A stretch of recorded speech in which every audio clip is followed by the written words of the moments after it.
everybody's a storyteller. Every single person you meet, if you ask them something about their life, they're going to want to tell you a story.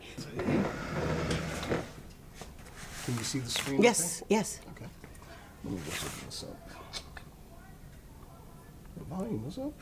Mm-hmm. Yes. I know that school.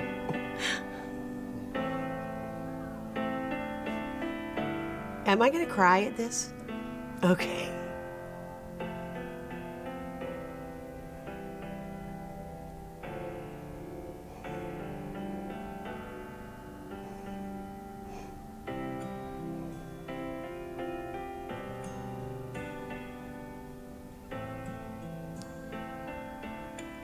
I'll always remember my freshman year theater teacher, Miss Marshall, because she allowed me to step out of my shell when I had first come to Leon. And I just went into this theater class and I was like really shy. I didn't say anything to anyone. I just sat in the corner of the room. And throughout the whole year, she persuaded me to come out of my shell. And it was a theater class, so you had to come out of your shell. You had to talk to people. You had to act out these scenes alone.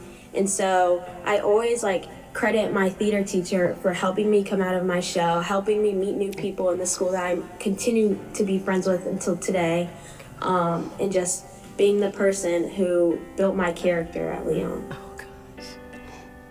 Sweet Aida. Yes, she is.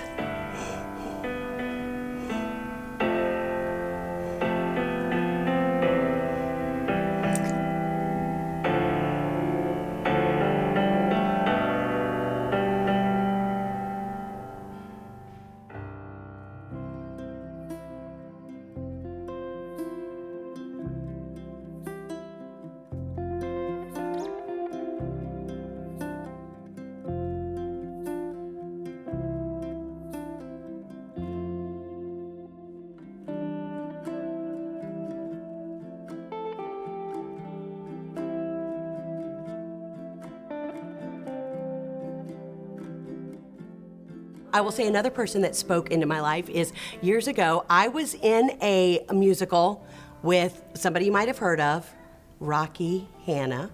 We were in High School Musical together at YAT. He was Troy Bolton, and I was the drama teacher. But this was before I was teaching theater here in Leon County. And Rocky came up to me and he said, "Hey, if you ever need a job as a theater teacher," and at that time I was like, I don't think I'll be a theater teacher. I'd been an elementary school teacher. And he goes, "You'd be a great theater teacher." And I was like, I must be a good actress. I'd fooled him into thinking I'd be a great theater teacher. So he was the one, he said, you make a great theater teacher. So after that, I became a theater teacher. I had somebody recently tell me 85% of the things we worry about never happen.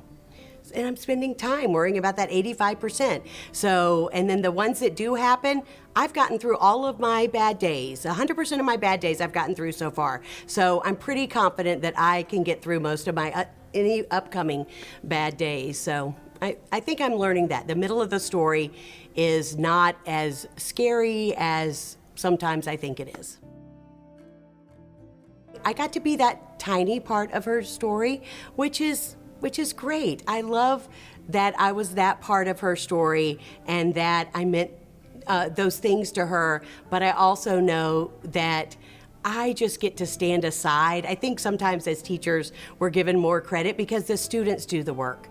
I cannot make, don't tell them, I can't make those students do anything. I really can't. I can get them to comply sometimes, but a commitment is something that the students have to do, and Aida decided to commit to the process, commit to the fear of speaking out when it's always more comfortable to kind of be, but we don't grow in comfort. We grow when we just do a little bit. We grow when we stretch. And Aida really learned that. She learned how to stretch herself and be a little bit uncomfortable and get out of her shell. She took all of those things that I said. She listened. She didn't just hear me say them. She listened and she let those things kind of resonate in her. And then she's the one that stepped out and tried it. And so I just get to stand along and watch. I get to be the audience. But I love to watch a good show. And so that's what's great about being back there in the theater room, is I love to watch a good show and I get to watch it in students' lives.